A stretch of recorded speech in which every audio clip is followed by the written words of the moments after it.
I bet you won't. All right, let's see. We jumped in. So that's what sucks is like now they're gonna have to jump into a different thing here. So we'll wait for chat to kind of load in, see if people load in. Internet just might be poo poo. We might have to just go through it real quick. Poo poo internet. Oh no, not the poo poo. Oh no, not the poo poo. All right, let's see here. Wait for everybody to jump in. Jump on it. See, I don't know how that works. Like, how do you... Part 2. There you go. That's what I'll have to do in YouTube is call it part 1 and part 2. Just to have it consistent. No, it still says I'm dropping frames, chat. Well, poop. What is going on? Hey, don't forget the likes. Ah, yes. Let's see. How can I fix this? Why would I be dropping frames?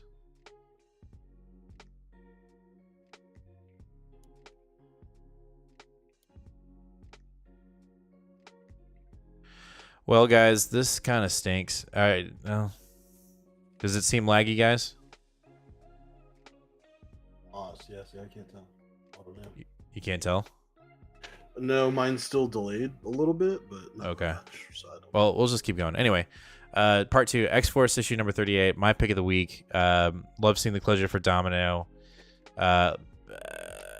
Outside of that, Deadpool. Rocket it. No signs of Wolverine. Have not seen Wolverine yet in these issues, and I'm kind of digging it, you know? So, I don't know. I really liked it. I thought it was fun. And it reminded me of why I liked X-Force. It felt gritty. It felt CIA-ish.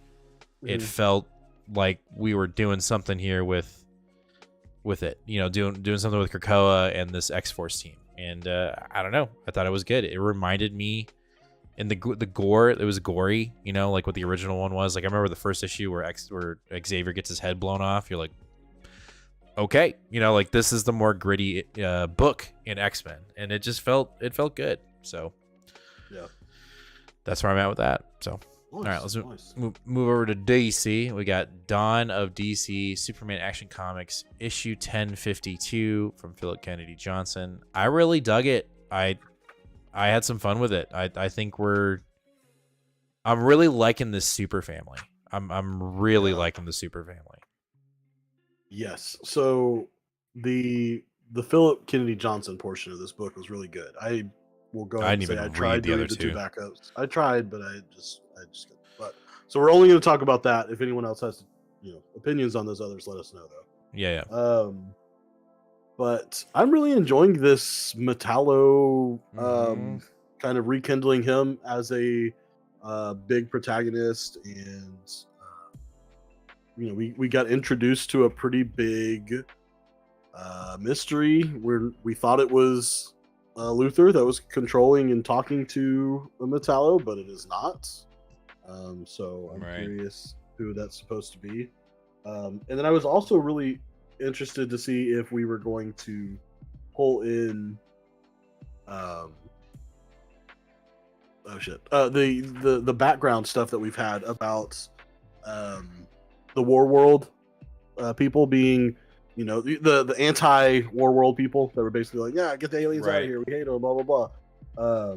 Not only did we bring that back, but Johnson laid it on thick. Like the allegory was pretty obvious, that he was making a direct conservative right-wing allegory to what was the name of the group, like Blue Earth or something like that.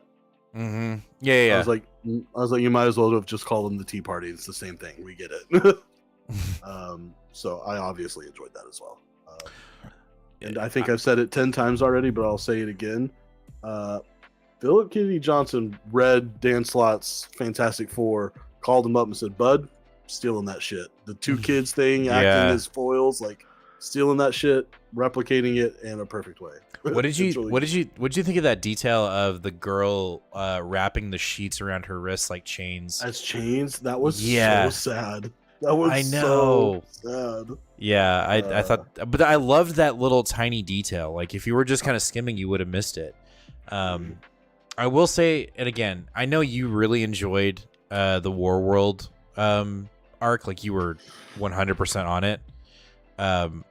I just feel like that what we're doing here, even though War World is part of this arc, like it is a continuation, like there's lingering effects of that arc in this issue or in these issues in the storytelling. I do feel for me personally, that the book has found its voice again in Philip Kennedy Johnson. Like I feel like it's more fluid and it feels natural, if that makes sense.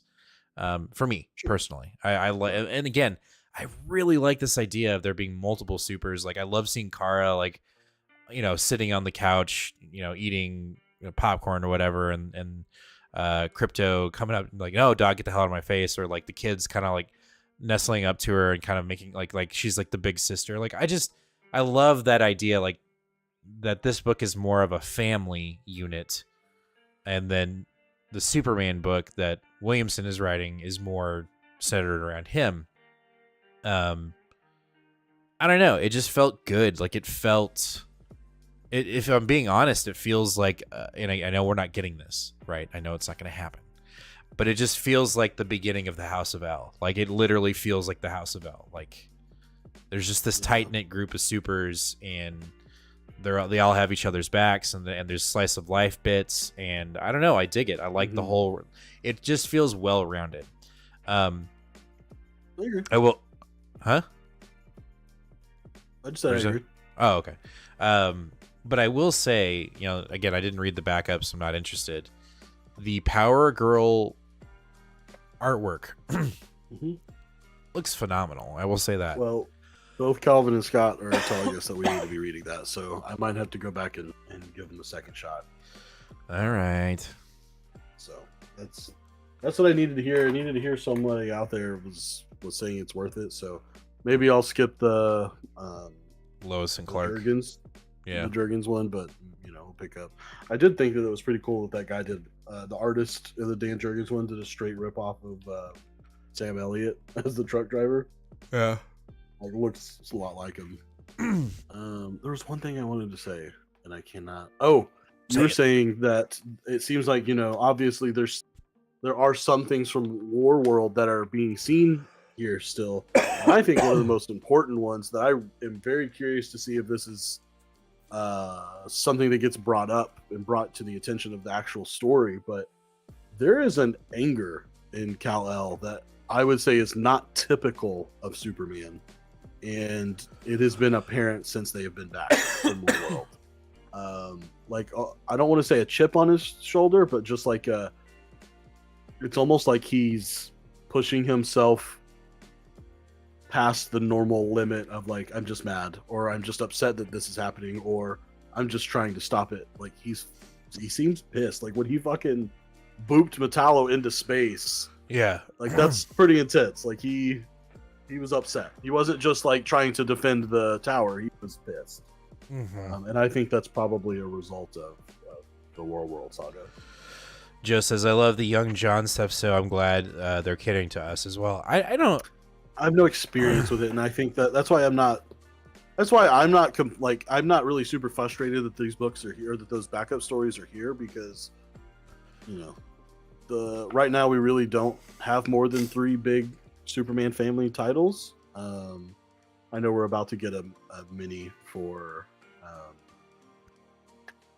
the clone guy. I can't remember his name. Yeah, I know what you're talking about. Yeah. Anyway, yeah, I'm not upset that they're Superboy. Yeah, I'm not upset that they're there. I never experienced John outside of Tom Taylor, so that's my bad. The only reason why I'm upset that they're there, it has nothing to do with the content. It's all about the tactic that DC is doing. It just pisses me off. Like it's frustrating to me. It's the principle. I don't know. That's just me. Yeah. All right, let's move over. Nice about this little. Well, should we just skip it? Let's just skip it. I'm just kidding. No, we need to talk about it. We need to talk about it. So let's hold on. chat, let us know. Did anybody, and I'm being genuine here, did anybody enjoy this ending to Batman versus Robin, and apparently to the Lazarus Planet event? Because that's what this was. My take on it was incredibly rushed. Felt unfortunately inconsistent, and I'm sure that's probably because we didn't read, or I just was not connecting. I was not reading Lazarus Planet. I had no desire to read Lazarus Planet, and I will get to my main gripe here very quickly, very soon.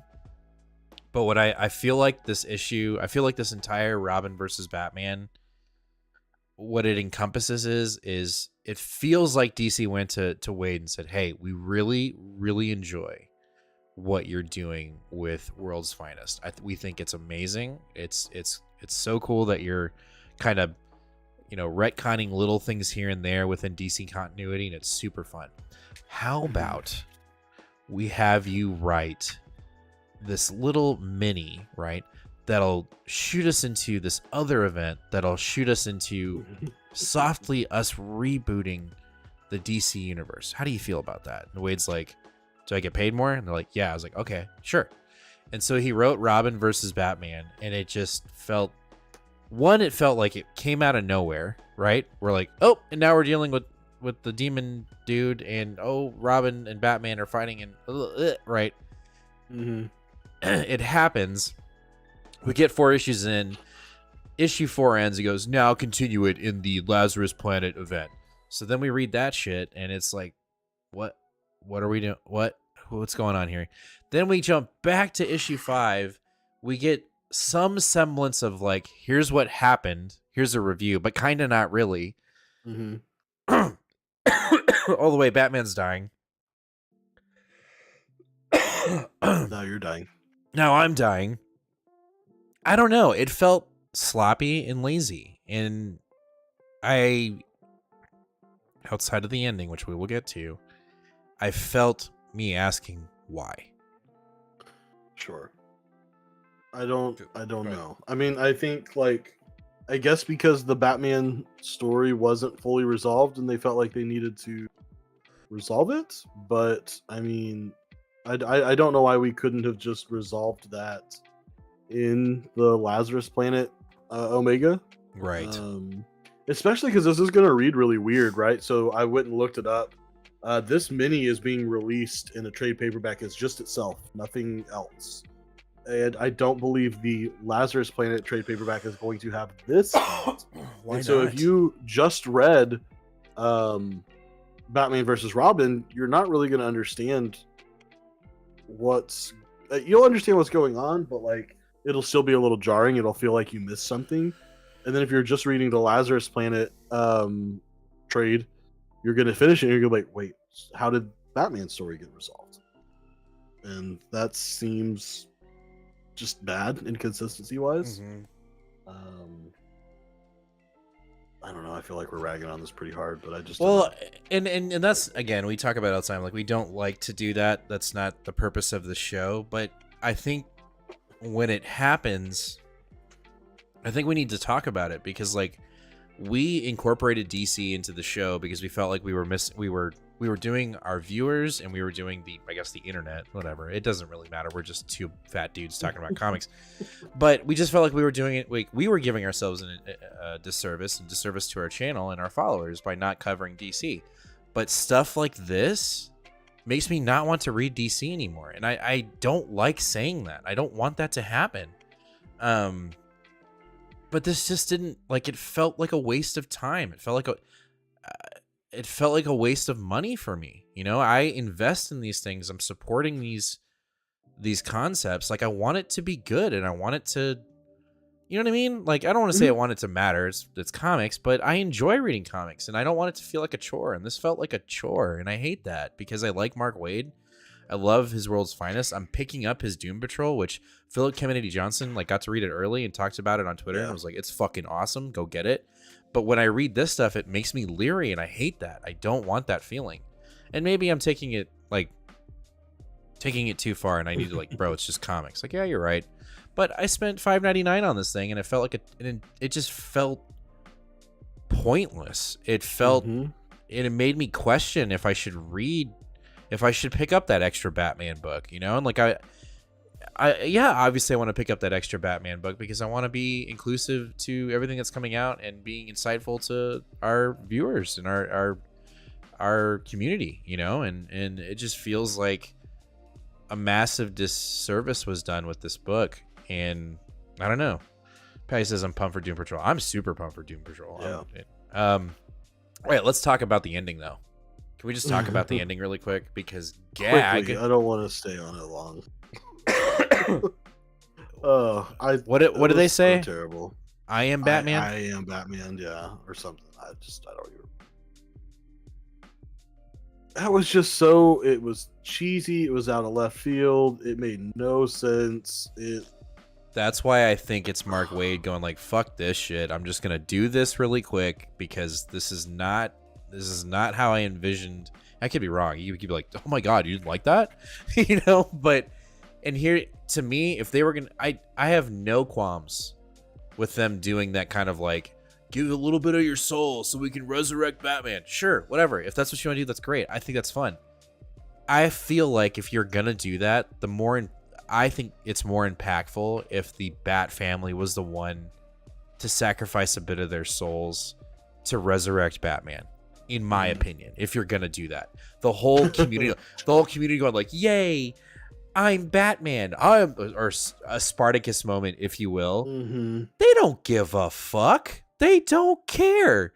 Hey, Tommy from the deli, I am Batman. Is that guy safe? No, he doesn't. He doesn't give a shit, man. Like, it didn't feel like Batman. You know what I mean? Like, that whole thing did not feel like Batman. And it was like, it's almost as if Mark Waid went into Chat GPT and was like, write me an ending for Batman versus Superman where we have to resurrect Batman. And it was like, what if the whole community of Gotham resurrected Batman by giving them 1/10 of their soul?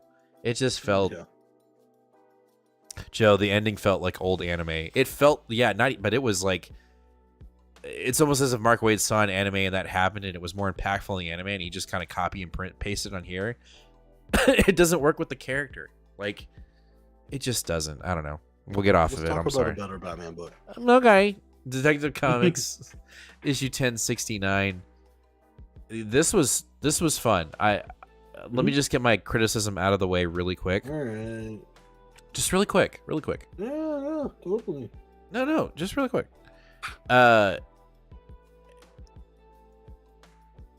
There's a book in this pull list that we have that I'm sure is your pick of the week. That felt, what the fuck is this? Oh, anyway, it felt Spider-Man. What? Spider-Man? Oh, sorry. I was answering Calvin. It's Spider-Man. Oh, it felt fluid. It felt like the way the writing was set up, it just connected. Like the artwork and the writing flew, and it just felt seamless. And and again, it might be because I'm just dumb or I'm just simple. I'm a simpleton. But I like this book. I like the story that's going on. I like Ram V, but it does feel like, let me compare it to another book that he's written that every week it came out, I was so eager to read it and it felt good. It read well. The artwork coincided with his writing. The Lila Starr book that he wrote, right? It just, everything, it didn't matter how many words or less words there were. The whole book just was fluid, right? Even the Swamp Thing books felt that way too. There are parts of this book that just feel clunky. Like I'm just like, I'm having trouble getting into it. But then once it clicks, I'm into it. And then I'm digging it. But that's if there's any criticism about this current Detective Comics run, there's always a section in this book where I'm like, let's just turn the wheel.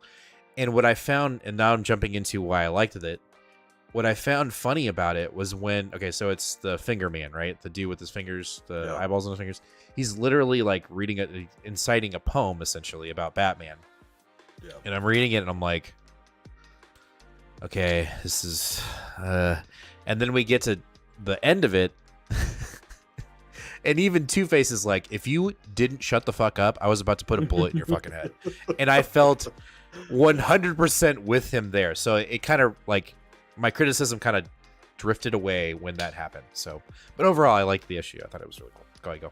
Yeah, I was just gonna say I really like the issue too. I think that part of the reason why I like this book, and again, I think this is a really good example of just how some comics work for some and some right and not for others, and that doesn't mean it's bad.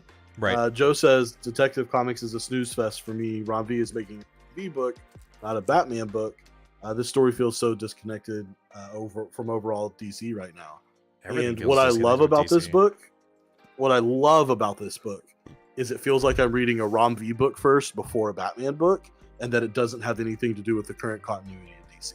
That's what I'm enjoying, and I think it's okay that we both feel that way, right?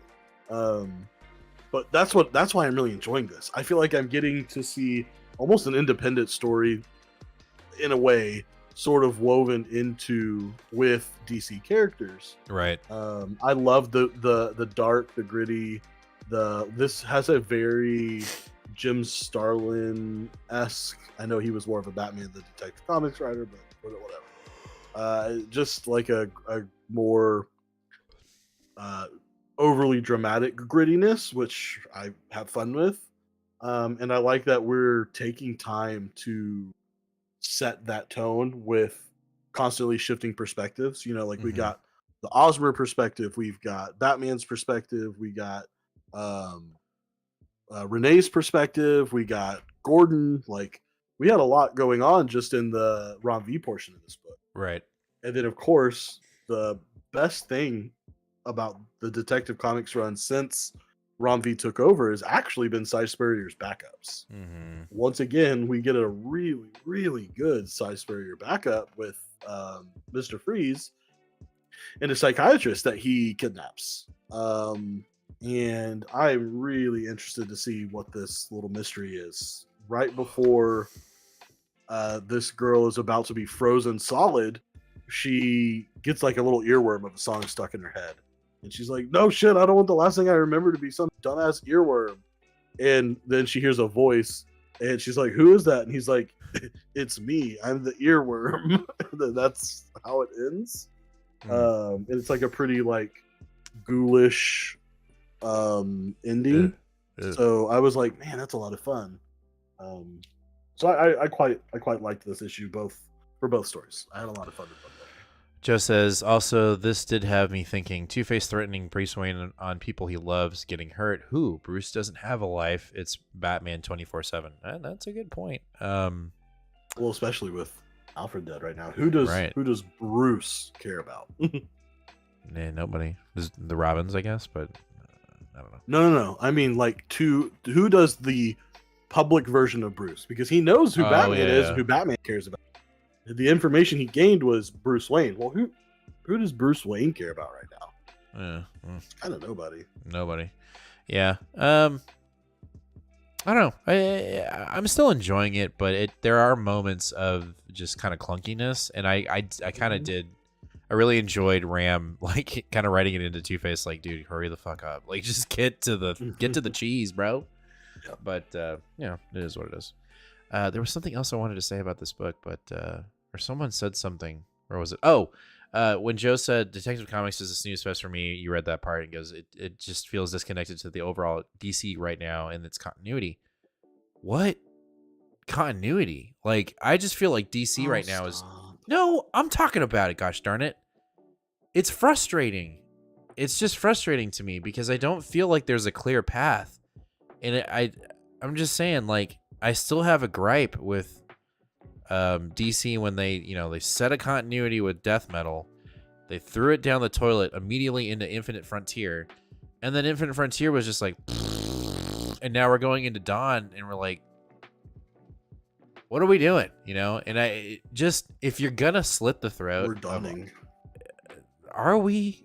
Like, are we dawning? I don't know, man. It just DC right now just feels so disconnected and disjointed. That's why I feel like this book works, right? Because we're just not. there is no foundation. We're going to set it all in the summer, right? The Titans are going to be the new league, and there's going to be all these new groups. But for how long? Right? For how long? December. Until December. And then we'll get another. Comes out. I'm exhausted. All right. Tell me why this is your pick of the week. Yeah, this is my pick of the week. This is my pick of the week for sure. This book is 2 for 2. So when I finished the last book, and I was kind of reminiscing on the first issue before I read this one, I was like, man, that book had a ton of humor, really great. But one thing they really posed it as was like a slasher comic. And I didn't really feel like we had that much slashery gore. We did see one kid get a knife stuck through his chin and it like poked out his mouth, but like other than that, we didn't really get anything. And Kyle Stark said, ha, get fucked. It's all in this issue because this issue we see all the cops that show up with our detective who's out for a vengeance get absolutely, they get murdered in such goofy, silly ways that it's almost slapstick type comedy. They are just bumbling idiots throughout the whole thing, and these serial killers are just sort of having their way with them as each police officer and little groups go to each house. They take them out in their own little ways. It's quite amusing. But we also get a backup story, or not backup story, but like a background story of the detective, and we see what his deal is. And it was because he was at a local state fair when the big Jason-looking murderer kind of looks like a mixture of Jason and the dude from the Deftones, or not Deftones. It doesn't matter. But he's the really big guy with the black hair that's just like hanging down over his face and looks crazy. It's that guy. He murders everyone, and he sees the grandma. Like, oh, you did such a good job. You should come live with us in our little commune. Okay. He's like, bro, I'm gonna grow up and get them. And so he walks into the grandma's house, and she's like, so okay, you're here. So what? And he's like, I've been following all of you, and you're terrible, and we're all gonna get you. And then like it keeps cutting to scenes of all the cops getting massacred. So he finally walks outside, and they're all dead, and he's just like, shit. And that's how the issue ends. I really love this. I thought it's just, the humor is fantastic. The gore was there for sure. This isn't really, what you would call a horror book in the sense where you're actually going to get scared, but again, a horror book like you would call Friday the 13th or Halloween, a horror film. Lots of people getting their jaws cut off and knives stuck in eyeballs and spines getting crunched and stuff like that. All the stuff that Jim loves to read about. Nope. Also, it turns out the woman with the little ventriloquist puppet, turns out the ventriloquist puppet is actually sentient. It is contained the soul of her dead husband. Okay. Because she gets locked in the cop car with the kid that escaped who showed him where it was at.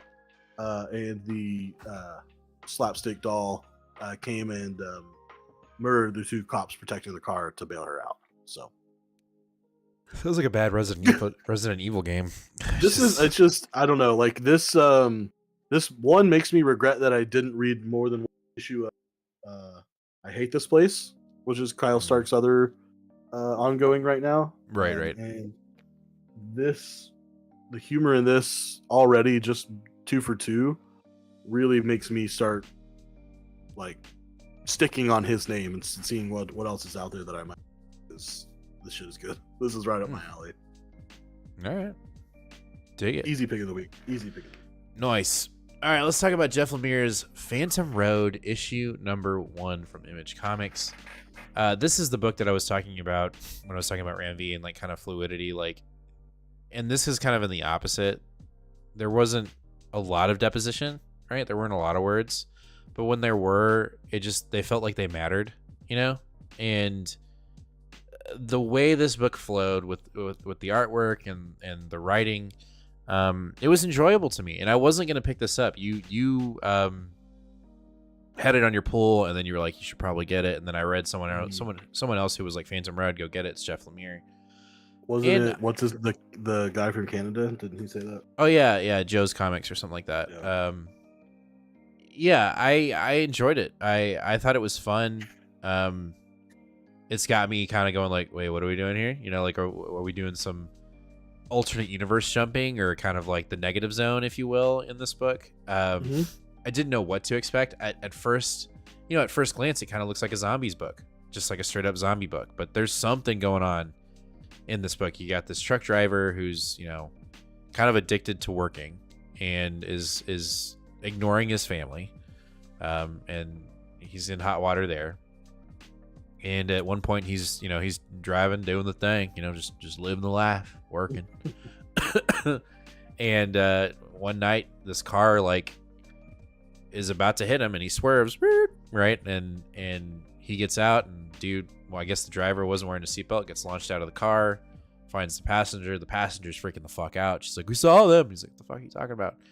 And then they like look into the road, and there's like what seems to be like bones or like, It looks like a pile of goo with ribs sticking out of it, but like yeah, ribs from like a horse or something, or a bear. right. And so she's like, "We saw it and we swerved." And you're like, "What?" And so he goes over there and fucking touches it, and like, pew!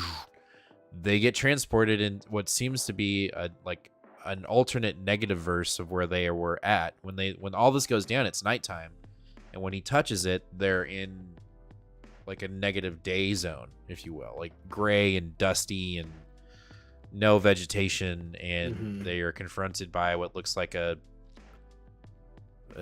naked powder zombie, dude. I don't know how to explain it, you know. Naked powder zombie. And it starts attacking him, and he tries to get into his truck. The chick got into her truck, locked him out. He's like, "Let me in, or I'm gonna break the window." Blah, blah, blah.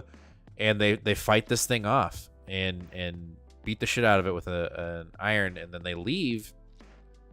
And she immediately recognizes that they're not in the right spot. They're not in the right place, and she's like, "We got to go back and touch that thing. Like, we got to go get it, because we're in this like weird space." And he looks in the rearview mirror, and they're like hundreds of these zombie dudes. He's like, "Okay." And then we cut to black, and then it's him sitting in the back of the bed of the truck, and there are just bodies everywhere. And they're kind of like, "Well, what do we do next?" It was kind of refreshing, right? Because it wasn't what I thought it was going to be, which was a zombie book. And it's getting into this little bit more of this sci-fi horror. And you know me, man, like that's not my bag. And I liked it. I thought it was fun. When I first finished this book, I immediately said no to issue 2. Okay. Immediately. Immediately. And then I was like, "All right, bro, like chill the fuck. It is Jeff Lemire. Like, Yeah. He's earned more respect from you than that. Like, you owe him more than that." And so I reread it, and I realized that part of the problem was he has created a character that I really hate. I really do not like this driver at all. He is a scumbag piece of shit. Yep. And that I think is what turned me off initially. I finished the book and I just said, "Oh, I don't give a shit." And I will give it an issue 2 because it's Jeff Lemire and because the art is really good. I like this sketchy, scratchy, pencil-y art, which is very similar to Descender. I can't remember when, maybe Daniel Wynn. I can't remember who the artist is, but I like that style. He seems to work with those guys a lot. But it was just rough for me. I didn't like him as a character. We only see the girl for 3 or 4 panels before they're attacked, and it's just like she's 0-dimensional. He's 1-dimensional. Right. It's bad. So I was not as on to this book, but no, and I think I understand why you're saying that, and I get that. I think that makes sense. I just think, this mechanic of like just kind of jumping into this event and not really giving you a lot of context. It was done twice this week, right? It was done in Stephanie Phillips' Ghost Rider, and it was done here, right? I felt like it was more effective I felt like the lack of context was more effective here than it was in Ghost Rider, because in this one there was no preconceived notions of the character. There weren't any expectations. You find out that this guy's a piece of shit and he likes his job more. He likes working and being on the road more than being with his family, right? Yep. And I think it was just done more effectively. And I thought that the story writing, the story arc in the issue, even though there was a lack of context, was done really well. I thought it just was executed way better. Joe asks, why don't y'all read Milestone? They're building something special over there. I'm just not familiar. Tell me what to read.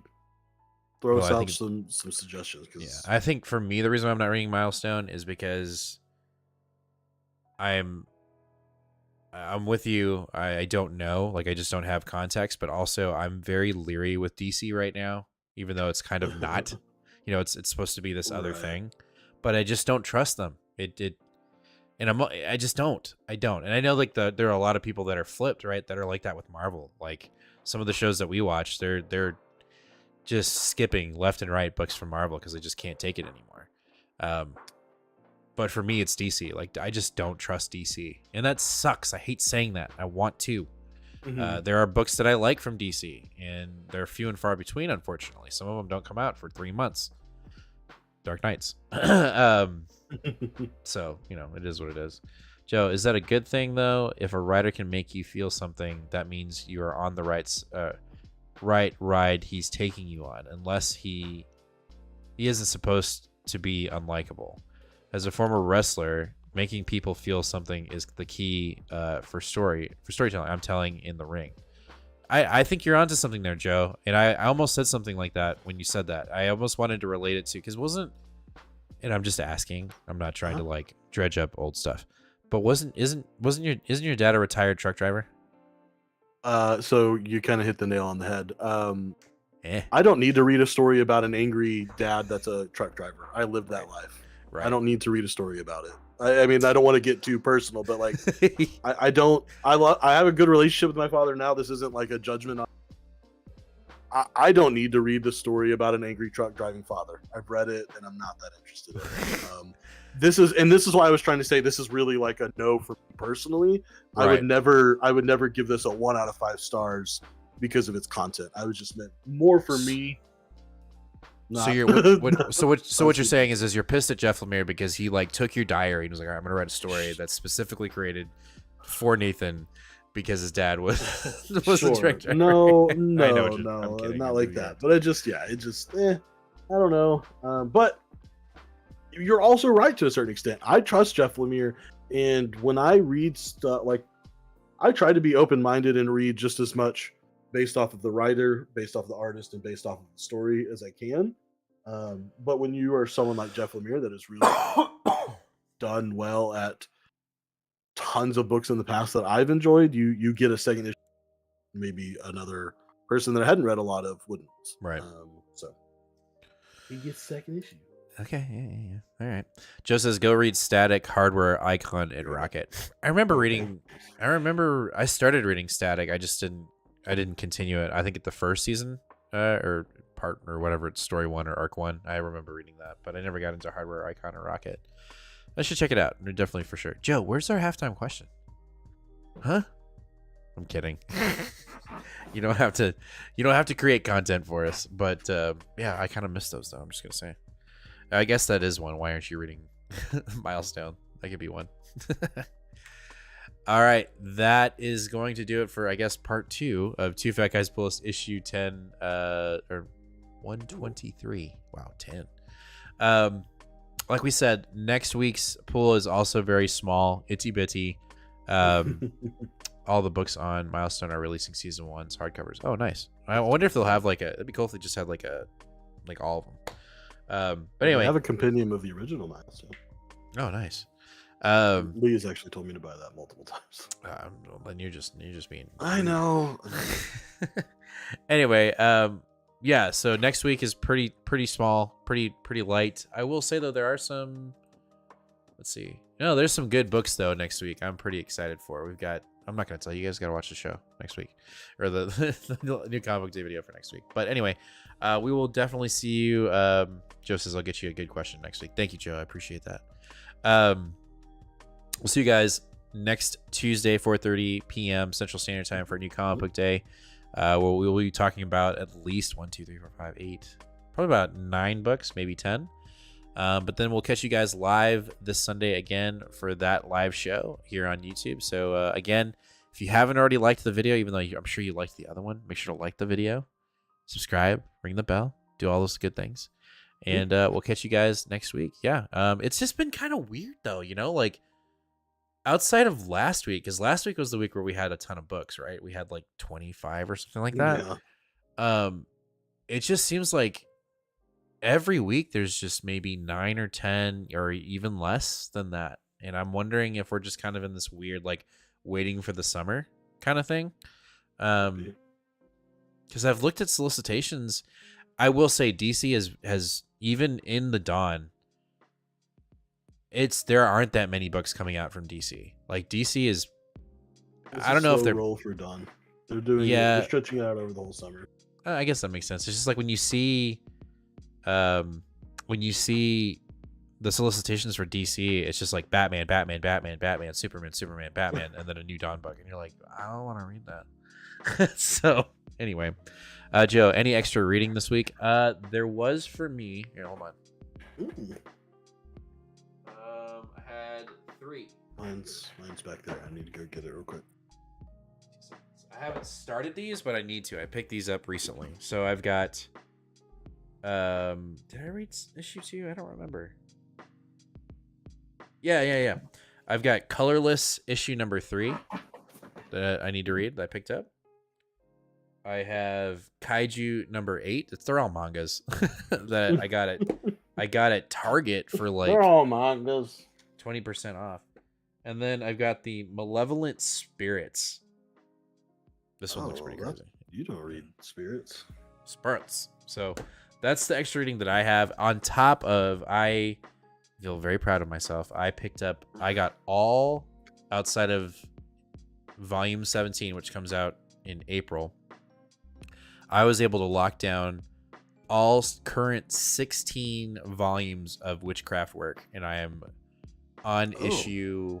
Not issue. I'm on volume 5 currently. I just started reading volume 5. So Witchcraft work. Yeah, that's the book that I told you about last week. The one that's where the guy is the student who's being protected by a classmate who's a witch, and then he's actually got like some kind of like witch power, and it's crazy cool. I like it.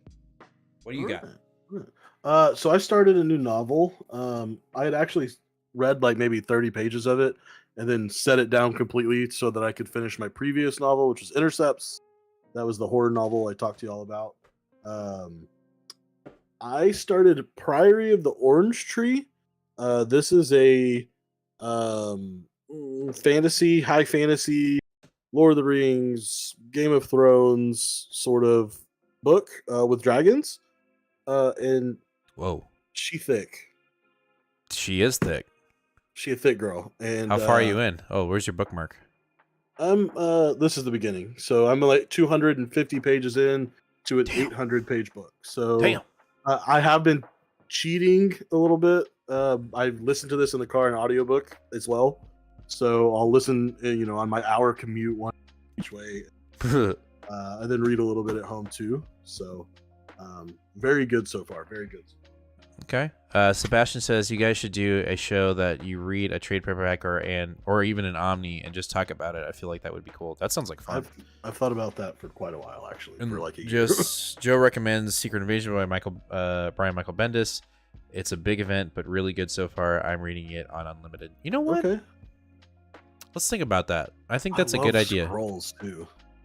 Okay. Well, let's. So I'll tell you why I didn't, and Joe, maybe you can sort of talk me off the ledge or throw me off the side. But one of the reasons why I didn't do Secret Invasion is because I did the thing that all comic book people did. Is I go, okay, I know I don't need to know everything, but what are the things I need to know before Secret Invasion? And everyone's like, well, you should probably read most of Brian Bendis's Avengers. Well, turns out he was writing 2 different Avengers books at the same time, so there's like 60 issues or something. And then it's like, well, you really need to know what was going on in the Golden Age, and then you really need to know what was going on in Avengers Dismantled. And it's like, and I end up having a 200 issue reading list before I even start the event, which is 100 issues long. And so, you tell me if I can just start with whatever is on Unlimited, and you feel fine without reading that stuff. If I don't know if you have or not, but I kind of like that. I like that idea of doing Secret Invasion because we're gonna, we kind of coincide with Disney coming out with Secret Invasion later on this year. Oh what? No! What? I just remembered. No, Ron actually has the omnibus in the store. What are you gonna do? What if I go? What if I trade them? I bet you could trade. What if I do a little I bet you could barter a little bit. Do a little tradesies. Do a little anyway, do a little bit of trades. Let's see. What did Joe say? Sebastian, I think that would be a good idea. They could break down the book on the live and then cut it out into separate videos. I hear YouTube likes shorts. Man, you know what, Joe? Do you do any editing? Maybe we should just hire you. For me, I felt disconnected. I'm continuity guy. I am a continuity guy. Interesting. Okay. It's not that I can't break down. It's just time. So much time. I still need to go see freaking Ant-Man and the Wasp. Me too. Oh, I watched Wakanda Forever last week. I also did that. I really liked it. No, yeah, dude, it's a good movie. I don't know why people poo-pooed it. I don't even remember what they're... Who poo-pooed it? Did people poo-poo it? It doesn't have... Yeah, like it got poo-pooed all over. The usual poo-poo places like Twitter and stuff. But like, oh, well, that's just gross. They're just gross. I thought Wakanda Forever was great. I really enjoyed it. I liked it a lot. I love the liberties that they took with Namor and how they changed him up a little bit. Hell yeah. I think that whole thing was great. I had a great I liked how he got fried, like how he got turned into fish sticks. I thought that was so cool. Yeah. I liked it a lot. Okay. All right. Okay. Well, now we need to go see Ant-Man. I'm just gonna wait for it to come on Disney Plus. I'm not kidding. I'm just not gonna shut up. I don't like movie theaters. I might. Well, I do. I love movie theaters. I'm getting a year older next week, so maybe I'll use that as an... I forgot, dude. I know we're kind of going into extra time here. This is kind of like Two Fat Guys After Dark, right? Rithgay. Anyway, I know exactly what I'm getting you for your birthday, and you're gonna lose your fucking shit when I get it for you. You're gonna lose it. Like, I saw it and I was like, this is perfect. Oh shit. I can't wait. Oh my god. How about that for a tease? Sebastian said maybe talking about the extra reading, maybe another live show where chat can discuss the stories with us, and we can pick the book at the beginning of the month and then do live at the end of the month. Love it. It's March 5th. We'll figure it out next week and do it. I'm committing. Wait, what are we doing? What am I committing to? That you're telling me? What am I doing? By next week, we're gonna pick a run, an arc, an omnibus of something, a chunk of something to read. Tell chat what it is, so if they want to read it too, or reread it, or at least get familiar with it, then at the end of the month we'll do a live. We can either add it to our Sunday live or do it. Let's see. All right. Well, here, let's do a little bit of planning here. We don't need to plan. We just shoot from the hip. Well, no, wait, just hear nothing. Oh, this is your pull list. You're getting a Nova Richard Rider omnibus. No, I just wanted to remember it was coming out. Oh, okay. I was like, dude, man, you're fucking throwing some money down.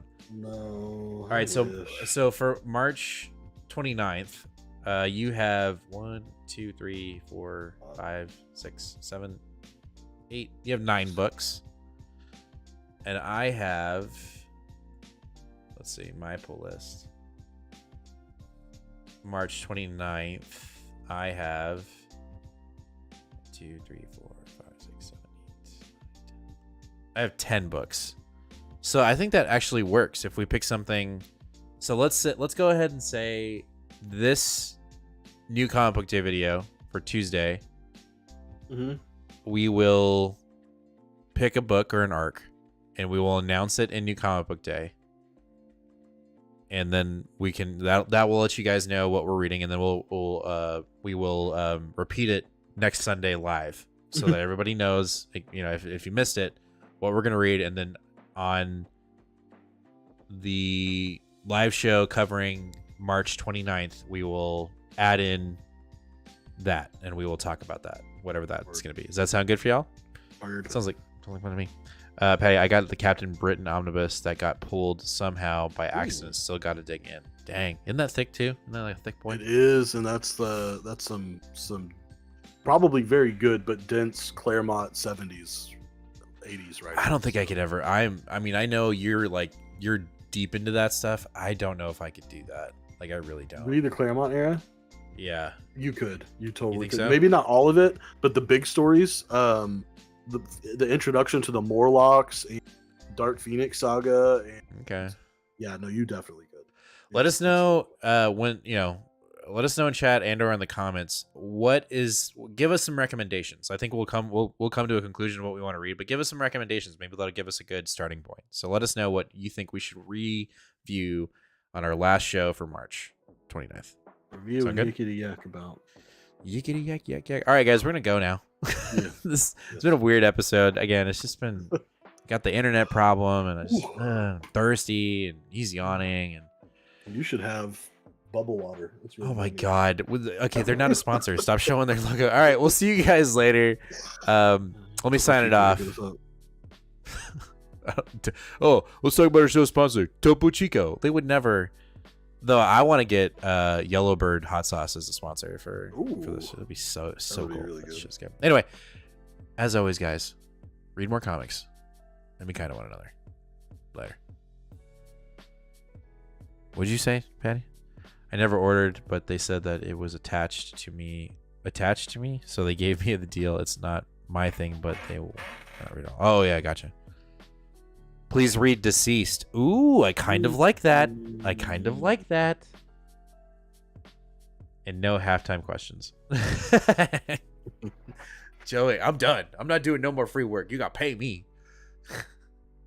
All right, guys. We'll see you later.